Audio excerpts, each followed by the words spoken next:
అవకాశం వచ్చింది. ఎందుకంటే మా రైతులు పోరాటమే ఈరోజు నాకు అవకాశం ఇచ్చింది. లేకపోతే మా పెద్ద ఆయన పోరాటం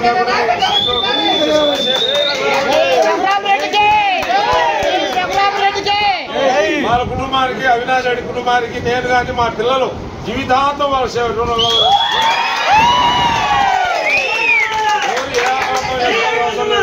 ఆయన ఉన్నంత వరకు, అవినాష్ రెడ్డి కుటుంబంలో ఉన్నంత వరకు మేము కానీ మా పిల్లలు కానీ అందరము ఎన్ని ఏళ్ళు రాజకీయం వేయాలన్నా ₹1 డబ్బు లేకుండా మేము మా వరకు మేము ఆయన కర్తవ్యం మా కర్తవ్యం కూర్చుకుంటాం.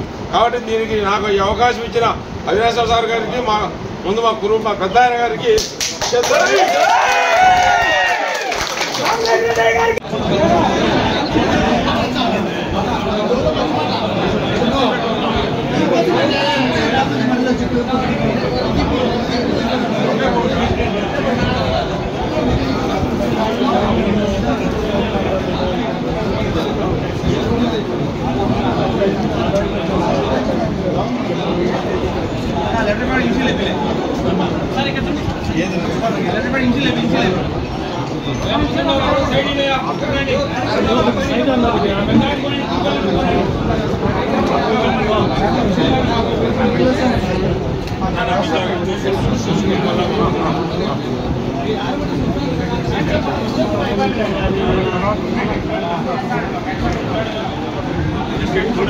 పెన్ను పెట్టి